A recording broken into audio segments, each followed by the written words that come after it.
The following podcast contains subject matter that may be unsuitable for more sensible viewers. Views expressed here do not reflect that of any community that you would want to be a part of. Listener discretion is mandatory. Mama, what does trans mean? No!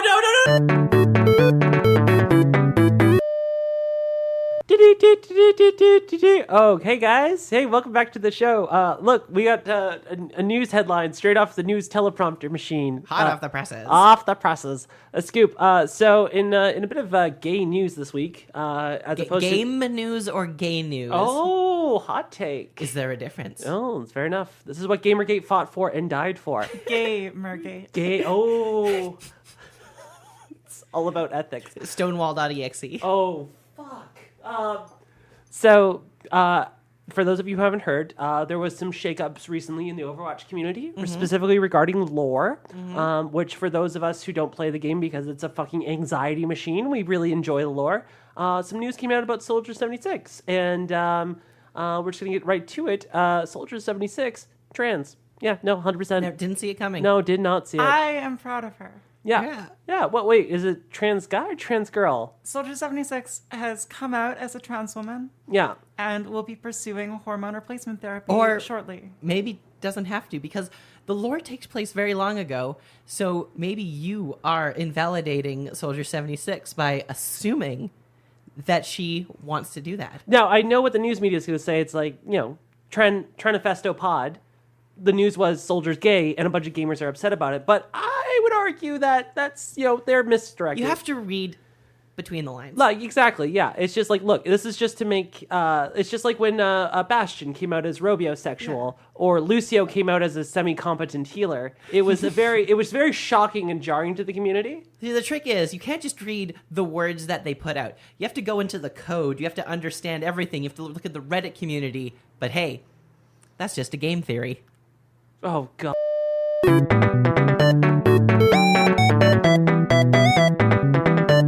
Dear listener, have you ever wanted to be someone else? To look at the world through the eyes of another, to spend 15 minutes in another person's skin, to feel how they feel? Who would you be? I don't know about you, but I have always been fascinated, captivated, obsessed by the idea of inhabiting the body of John Malkovich. Oh, shit. We watched Being John Malkovich, 1999, Charlie Kaufman. Was it directed by Spike Jonze? Spike Jonze. Yeah, Spike Jonze did it. Written by Charlie Kaufman. And it has some trans themes. Yeah. More than themes, it is quite explicitly transsexual. This entire That is the movie, word that they use? Yeah, that was the word they moved. That was a very 90s word, too. Yeah. Along with Y2K. Yeah. This and whole Hope for the movie is Future. extremely 90s. Yeah, exactly. So we're going in assuming that you've seen the movie. And since it's a good movie, if you haven't seen it, go watch it. So spoiler warning. We did The Danish Girl for our last movie, and that one sucked, so we didn't care about spoilers. So for this one, if you haven't seen it, go see it before you listen, unless you don't care about spoilers, but it's very weird. So in this movie, John Cussak plays a very, very sad, shitty person, but uncomfortably relatable, very greasy. Yeah, greasy. Like, you could wipe a burger patty on his face and throw it on a fucking grill. So he plays a puppeteer who has to go get a real job, which I don't recommend. It's not Very an relatable. aspirational character. It is relatable. I mean, Amy, I remember your puppet career. It was short-lived. How dare you refer to it in past tense? Okay. It's just on hold. I am a puppeteer. People just aren't hiring puppeteers in this winter economy. You never stop being a puppeteer. Listen, 2008 was a setback for the industry. Yeah, exactly. With the whole shake-up. Just fuck. So he's married to a unfortunately just artificially bad-looking Cameron Diaz. Yeah, which again, that was so good at looking so bad. Every actor in this movie is a very, very attractive actor that is made to look absolutely terrible. So Cameron Diaz is a housewife whose job seems to be raising exotic animals. Well, I think she just works in a pet store and collects exotic animals. Or maybe she even just has like a place where animals go to. They've I got thought a it was a chimpanzee. veterinarian. I don't know. She's Okay. got a chimpanzee. Okay, yeah, that sounds like The something. chimpanzee is their roommate. So she works as a slash notary, and she has a chimpanzee. Third. Yeah.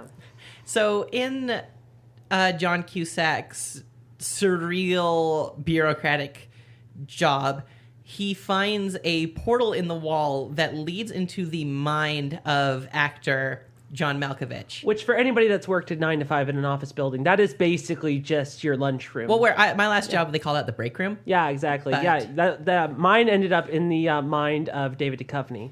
So the gist of it is that you crawl into this portal and you emerge for 15 minutes inhabiting the mind of John Malkovich. You see through his eyes, you feel what he feels. And eventually... After 15 minutes, you are shit out onto the New Jersey Turnpike. Yeah. So... Yeah, no, that's standard fare. If you're ever in New York, like that will happen in some capacity. Which Or is that a fun, New York traffic. Oh yeah, you know how it topical. is. a pretty typical premise for a 90s comedy. So John Cusack becomes enamored with Catherine Keener's character, and they decide to start monetizing the Malkovich hole. And Please. What? they start monetizing Malkovich's hole. Oh no. You heard me. No. But then Cameron Diaz goes through the hole, go into Malkovich's brain, And it has a realization. has a very transsexual realization about wanting to stay in that body and finding full realization.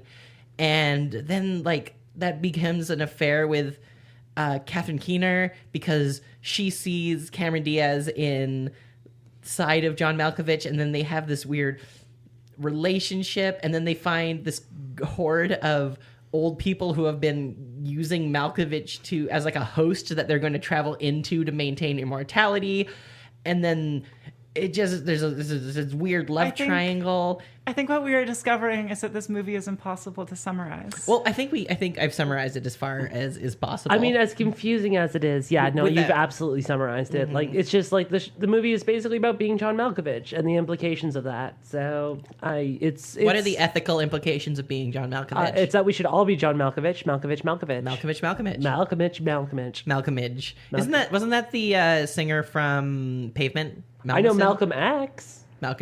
John Malcolm being Malcolm X. That That was would be a very different movie. yeah. very- Spike Jones, if you ever listen to this podcast, and you shouldn't, but No, that's the Spike Lee movie. oh, Spike Lee. Sorry. Spike Lee's being Malcolm X. Oh no. All right.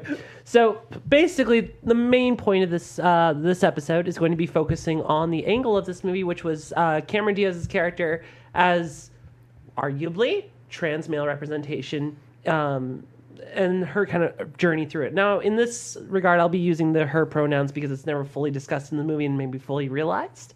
But it is something. We will be referring to this character as Cameron Diaz. Yes. One thing I'd like to say is I think that despite it being unusual for the time, I think that the trans angle is purely a prop. I don't think that they were trying to make anything from it, and I think that anything interesting that this movie says about being trans is purely coincidental. So you don't think like Spike Jones had like an inkling for it?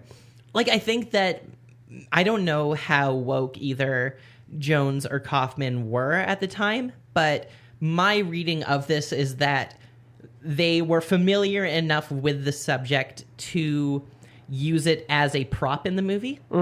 Yeah.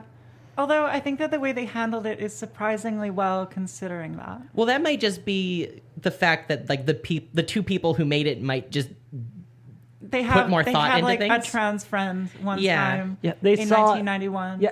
because it's not like this. We all had that one friend. It's not like this movie is like a woke movie. Like, it still suffers from 90s unfortunate Has some slurs. Yeah. Well, yeah, there was. Oh man, what were some of those fucking choice slurs? Like, Content warning. All right, We're going John to use some Fagovich John was Fagovich. yeah, a fun no. one. Yeah, Yeah. Didn't you play that retard in that movie? oh yeah, that was. Which is interesting because there's a part where Malkovich is sitting in there's a running joke of Malkovich getting recognized by people and them recognizing him but not knowing what he's from.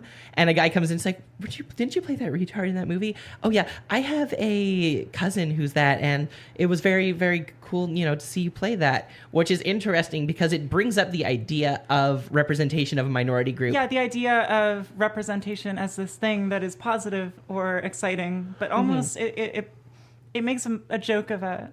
But I don't know. Well, it's not like a mean-spirited joke, I don't think, though. It's a fine line. Like, for example, I have a friend of mine who is from Mexico, and I instantly think Speedy Gonzalez. Like, I grew up with that, so that was kind of the thing. And as you grow up and you become more educated on how the world works and sort of thing, you think, okay, well, it's an offensive stereotype, but apparently that's a big thing down there. Like, they take great pride in fucking Speedy Gonzalez, and even though technically you can look at that and be like, that's kind of a little iffy. Yeah, well, I think everybody has that where they have those problematic representations that they Rocky also Horror. love. Yeah, exactly. Which we will get into at a different time. We will talk about Rocky Horror. Oh, we're building up at to some that. point. We are Yeah. absolutely building up to that. I just think that that's an interesting aspect of being a minority group is that, as woke as everybody likes to be, everybody does have those kind of iffy, stereotypical characters that are meant to represent that they love. There's no good representation, which I think is part of the thesis of this podcast. Yeah, exactly. Yeah. Is that every single representation of a minority group, especially a group like trans people, is going to be problematic and fucked up. Yeah. And so when you have no good representation, you will inevitably have to kind of latch on to the ones that are at least fun. Yeah. Even if they're gross and problematic, at least they are something you can kind of identify with. I would argue that it's almost like junk food representation. It's not exactly the healthiest, but you can kind of dig on it. Yeah, you can kind of dig on it, and you're fine with it. And again, coming back to the original point here, which is just Cameron Diaz's character being trans man. It's not fully explored. It's not said this is what they are going to become. Well, they do specifically say after she goes in there for the first time, she comes back out the other side and says, "I've had a realization. I finally felt whole for the first time. I think I'm a transsexual. I'm going to go talk to my doctor about sexual reassignment surgery." She's everything just felt right. Which is a version of the typical trans experience. Well, and then furthermore, the John Cusack's character, his response to it is another sort of stereotypical thing. He talks about it's just a phase. It's the thrill of seeing through someone else's eyes. You'll get past it. And Cameron Diaz says, "Don't stand in the way of my self-actualization," which is a fantastic line. Okay, so maybe I wasn't giving Jones and Kaufman enough credit, but also, again, I think that it's I don't think the movie is about being trans, but I think it is just a good example of using transness as a prop. Well, yeah, and I think they handled it for the time fairly tastefully. Another example, Oh, go ahead. is John Cussak says, "Men can feel unfulfilled too. You shouldn't be so quick to assume that switching bodies will solve all of your problems," which I think we've all heard. Yeah, no, exactly. Didn't solve all my problems. Yeah, Of course not. I didn't expect it to. No, it solved all my problems. Awesome. I just need to become more aerodynamic. I cut my, Hi, this is my article for the New York Times, and here's why becoming John Malkovich will not serve all my problems. Yeah, Becoming John Malkovich will make me unhappy, but I should still be allowed to do it. Yeah, I don't know if you guys read Jordan Peterson's latest book, but if you become, it's actually transness. It's just wanting to be John Malkovich. So that's the 12th rule. That is the absolute 12th rule. Become John Malkovich. Yeah, no, Jordan Peterson comes down from the mountaintop with 2 stone tablets, and the last rule is become John Malkovich. You have to go into the head, become John Malkovich for 15 minutes, and get ejected straightly into pronoun jail. You know what? I'm actually impressed that we haven't made as many entering John Malkovich's jokes in the probably 20 minutes we've been recording this so far. So there's this relationship that Cameron Diaz has with Catherine Keener's character. Ah, yes. That is fascinating.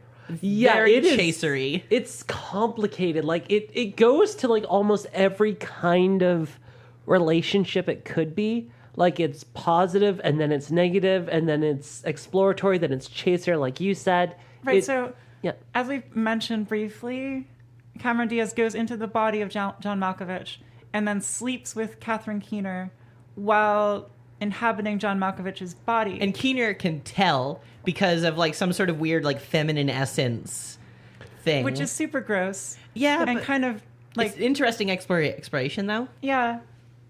Yeah. And so Catherine Keener wants to fuck John Malkovich only when Cameron Diaz is inside the mind of John Malkovich. Which she alludes to the fact is basically just being like, oh, that's two people looking at me lovingly at the same time, and that kind of ecstasy, because later John Cussak goes into the body and Keener doesn't know and then does it, but then when she finds out that Cussak was in the body, she's okay with it because she's like, that's hot too. And then it's like Keener really can't tell. She's just like turned on by the idea, I think. Mm-hmm. And like excited by the fact that she can tell there's like two different people inside this body and they're both like fixated on her. It's like a creepy new age threesome. Like it's like all that was missing was just like stones on them and fucking like tarot cards while they're fucking. Yeah, you have also fucking the earth at the same time. Exactly. I'm just really in touch with wanting to fuck nature. So sounds like a thing a white guy with dreadlocks would do. Oh God. So, which is weird because then there's that where they make a hard.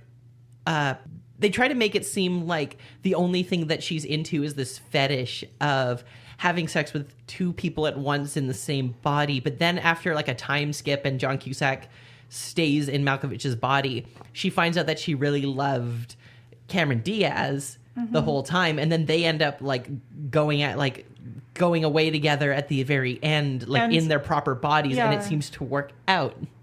It seems to work out, and also sort of the ending of the movie is that Cameron Diaz does not pursue transition. Mm-hmm. Yeah, seems content. As far as we can tell, that might have just been like we're at the end of the movie, and like that's another thing where like maybe we're not that invested in that part of the movie, so we're just not going to worry about it. And also, at the of end. course, disclaimer: we are not suggesting that Cameron Diaz needs to transition to be valid. No, of course exactly. not. Also, too, I just realized as we're talking about this now, do either of you get like a kind of a Black Mirror vibe at the end there? Because John Cusack's character, again, please go watch this movie. This thing's entirely just spoiler galore. But like John Cusack's character is trapped in their daughter's body and is forced to watch it. And that just reminds me of Black Mirror. Yeah, that fucking episode with the mom and the teddy bear. And like the idea of like disturbing. a cabal of old weirdos like grooming another human to jump into their mind to like, you know what I mean? You're just a fucking like a senior's bus. Yeah, a senior's bus worth of people just piles into fucking Reno, which is John Malkovich.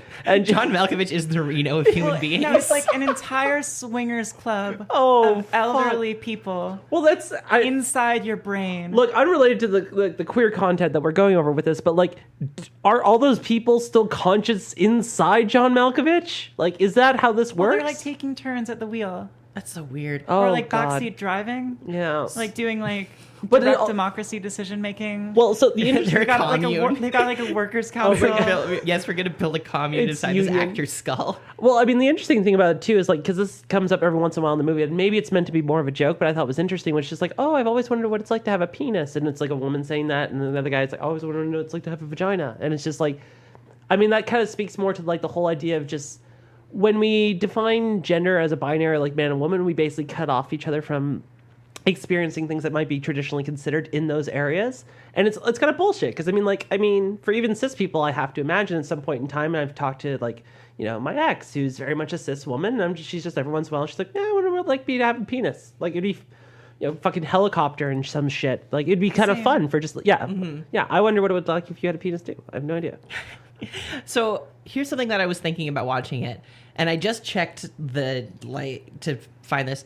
I was wondering if this was the first example of trans masculinity in a movie, and I just double checked. This movie came out 2 months after Boys Don't Cry. Oh, interesting. And before those two, I can't think of any other movies that address the idea that a woman can transition to a man, like that concept. Yeah. Like trans masculinity just was not represented whatsoever. But then there's two movies within like 2 months of each other that both address it, which is interesting. There is one movie I can think of, and maybe we'll get to this at a later time, and I'm totally willing to admit I could be wrong, but I think it's called Victor Victoria, and it was starring Julie Garland. No, it was Julie Andrews. Oh, Julie Andrews, yeah. So this movie does have a happy ending in that Cameron Diaz gets to father a child. Yeah. True. Which is actually super wholesome. Yeah. Did This is the whole the whole thing where they both like Keener and Diaz both get dumped out on the turnpike at the same time, and was it Keener is like pregnant with like the Malkovich child, but she's like, well, the Malkovich child was conceived while Cameron Diaz was inside John Malkovich's and that's why she said body. she kept it, because that's when she realized that she was really in love with Diaz, was because that, and because like over that time she realized that it was sort of okay. So I don't know where to go with this, but also can we talk about like the weird consent lines of this movie? Yeah, let's get into that, because that's across. on there. So basically, for those, again, kind of getting up general speed, this movie is rife with certain, we'll call them Ethical dilemmas, moral ambiguities of just the whole idea of like what consent That's culture generous. is. Yeah, this is getting a little away from queer culture, but it is a very much a part of it that we should probably go over. Fucking like people being in John Malkovich's body and fucking, because I mean at one point in time Cusack's character is able to take over the body.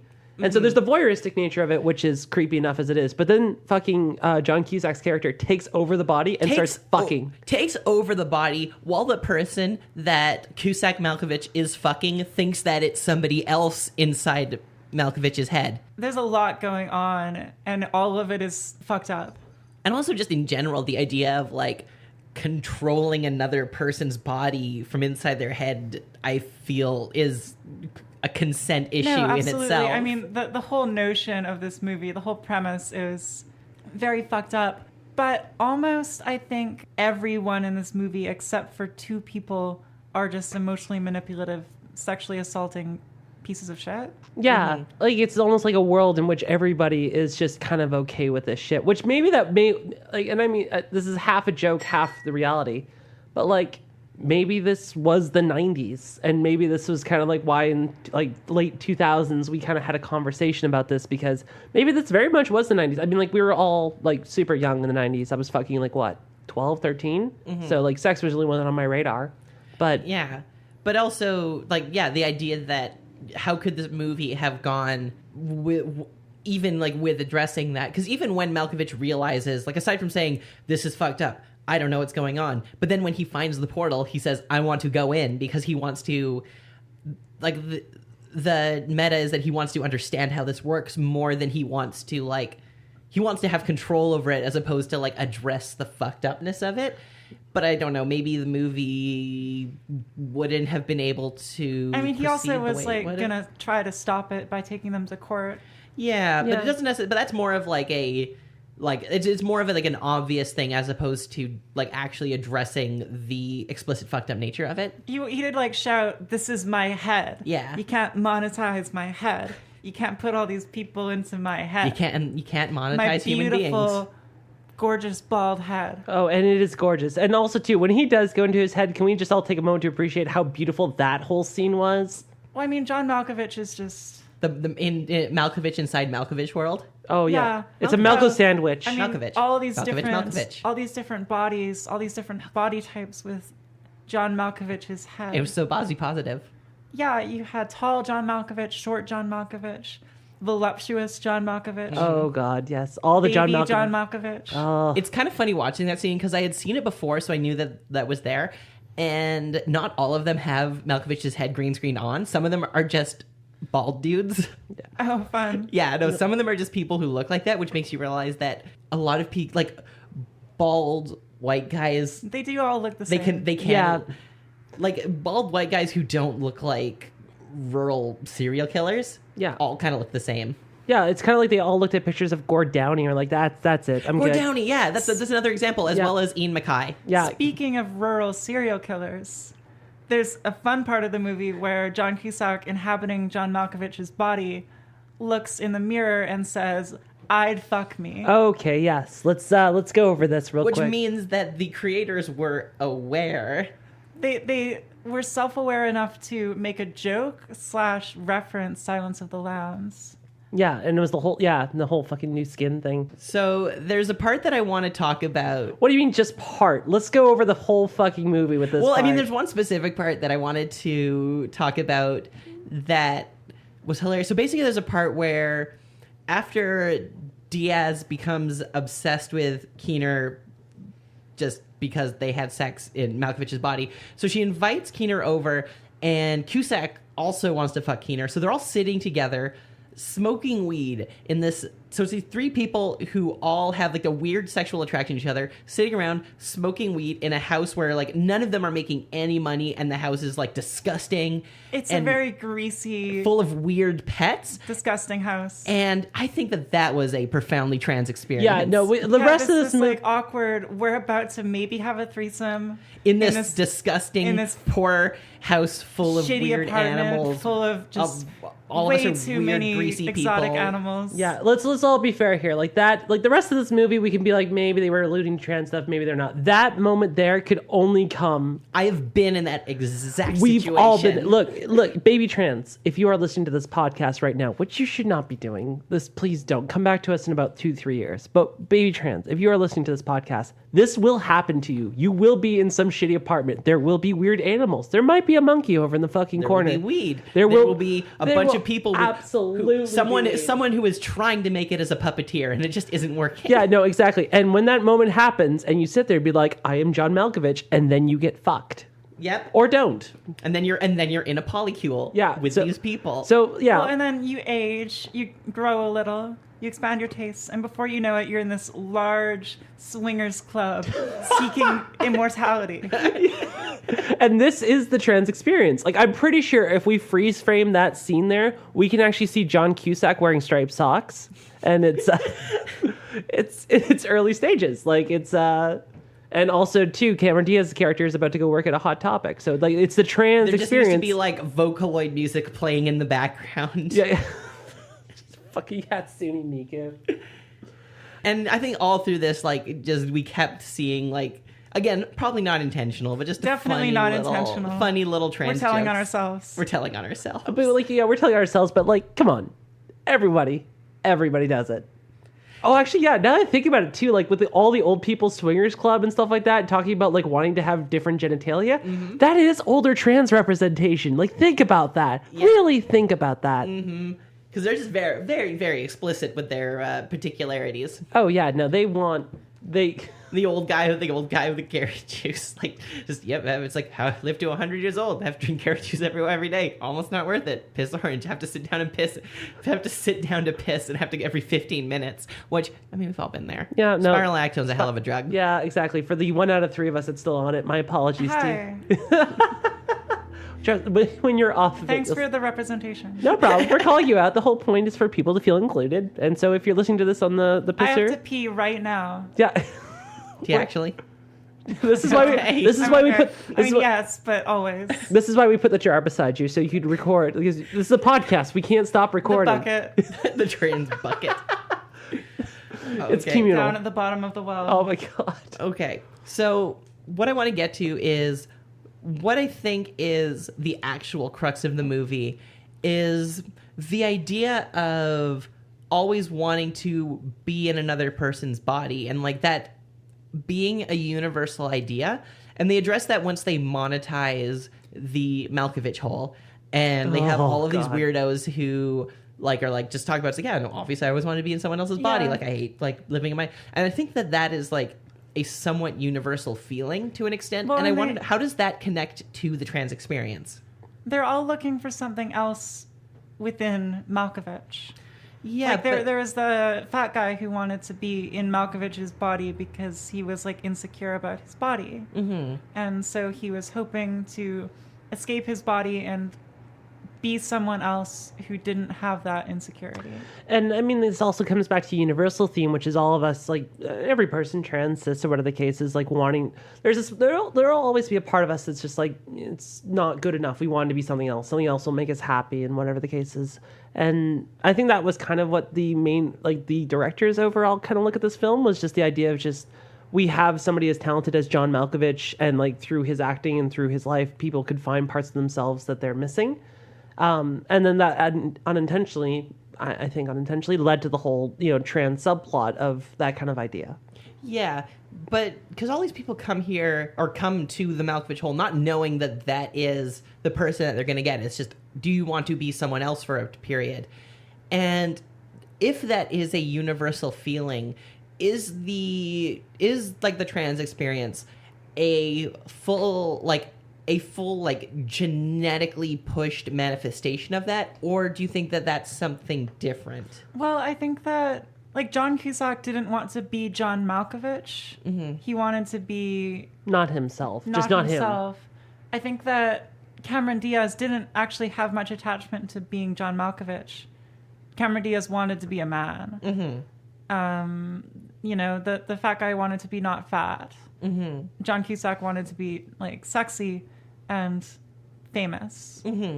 And I guess your question is, are those things fundamentally different? Yeah. Which I don't know if I can answer. I just thought it might be an interesting. Yeah, no, I think they can be.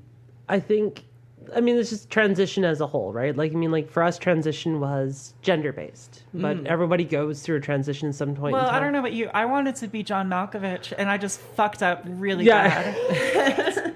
Oh, you wanted to be John Malkovich. I gave you estrogen. Sorry, you said Malkovich. I heard tits. No, but I mean, like it's transition is a universal theme for everybody, and the whole wanting to see part of yourself, that part of yourself that you're unhappy with, go to the part where you could be happy. Again, the fat guy being skinny, John Cusack's character just being so miserable with himself that literally, you know, I mean.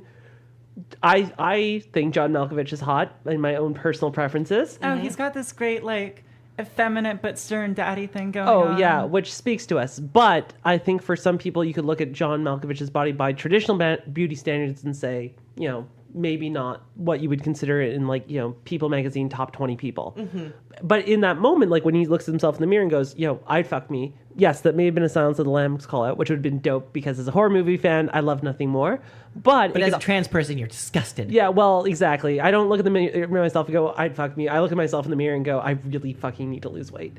I think with John Cusack's character being so disgusted with himself that literally anything else would be better. And that was what he kind of got with John Malkovich. Yes, there was the fame and the notoriety, and that was almost like the superficial element of it, not so much the because I mean, like John Cusack's character was genuinely happy doing puppetry, like I mean, like that was his thing. And then was he happy doing puppetry, or was that just? I don't know if he was ever happy. Yeah, but I think that he was manifesting something. It's like the lust for Right. fame. Like I mean, like I've known people that have wanted to go for fame, and it drives them insane. And it's like fame for the sake of fame. So that could be a commentary on it as well. Because I mean, like once he kind of got there and then realized like the top is lonely sort of idea, which is a trope in movies. The top is lonely. So Cameron Diaz's response to being John Malkovich was much more personal and much more powerful and much more emotional. Cameron Diaz talks about being fulfilled, knowing who she was. It's like everything made sense. I knew who I was. Being inside did something to me, and I've got to go back. It's this almost wholly overpowering sensation that she had, which I don't think anyone else in the movie really had. It was almost a means to an end for them. Yeah, because after going into it, John Cussak didn't really care. John Cussak didn't care about being John Malkovich until he could use it to his personal advantage and like take control and like get the person that he wanted, and then he got enough control to be able to have the fame that he didn't want.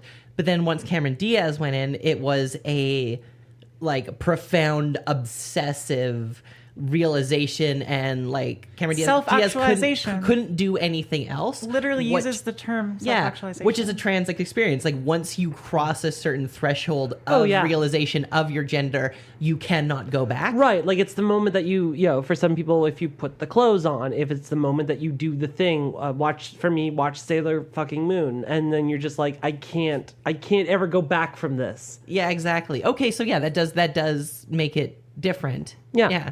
No, and like, yeah, for her character. And then that was the interesting thing with the end of the movie when it's just like, you know, they're lesbians kind of raising, but it's like, are they lesbians? Are they not? Like, I was confused by the end there. Well, they don't really elaborate. Exactly. Maybe I think that was Cameron just... Diaz is just not transitioning, but is fulfilling a male role, and maybe that might have just... I guess this is just an omission of the creators. The truth is that they don't elaborate much on how Cameron Diaz's identity shifts in this movie. Well, it could also be like, now that we're kind of getting down this rabbit hole, or this John Malkovich hole. I mean, the thing could be too. God, is like, I want to get down his hole. Oh my God, you know what the title of this episode is going to be? It is absolutely going to be John Malkovich's hole. The John Malkovich hole. Yeah, there we go.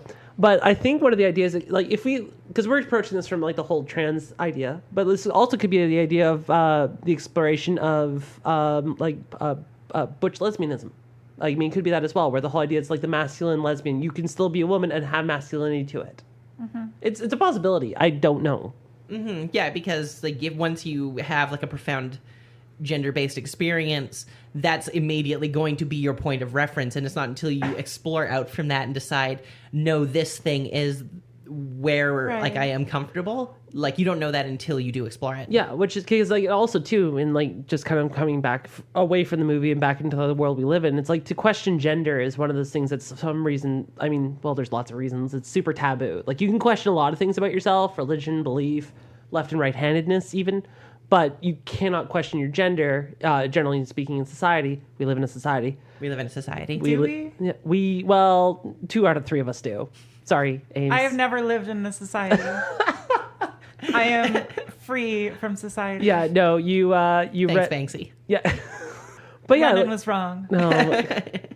But yeah, no, I think to question gender and stuff like that is such a taboo that I think everyone should do. Like we question ourselves growing up on different subjects and different things, what we believe in, what our passions are, our outlooks, and we're kind of given okay to do it for the most part, people's social upbringings notwithstanding. But to question gender is one of those things that's really annoying. It's just like the moment you do it, you're like, no, you can't. Boy that likes fucking, ballerina dolls, no. Girl that likes monster trucks, no. So, being John Malkovich, is this a good movie about trans people? So I would say, considering that it's the 90s and that this really wasn't supposed to be about trans people, I would say it's not good representation if someone be like, hey, what's it like being trans? I wouldn't necessarily show them this movie. But what I would show this movie to is probably people like us who are a couple years into it, and then we can kind of see those parallels between it. Overall, as a movie, I think it's fantastic. This is the first time I saw it, and it was amazing. But I think as this is a trans movie that you can show to to your cis friends, I would say as representation, no.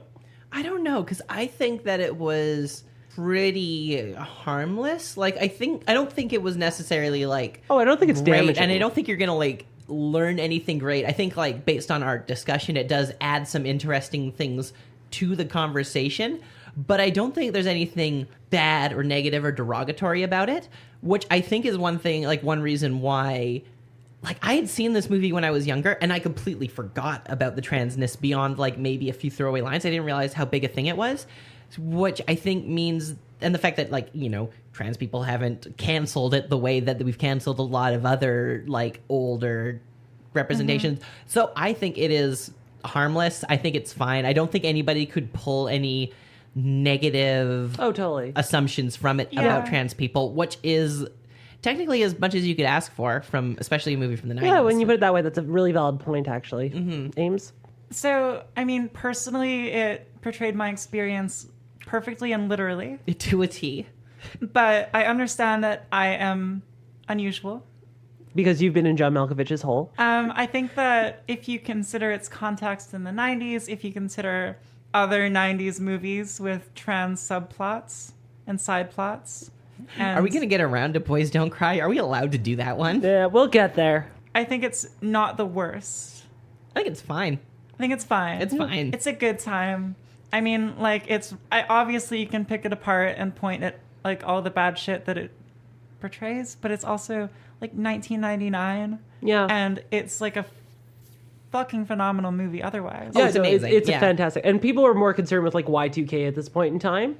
And also, they're all gonna die in 9/11 anyway, so it doesn't really matter. We were too busy listening to Darude's Soundstorm. It was a more innocent time.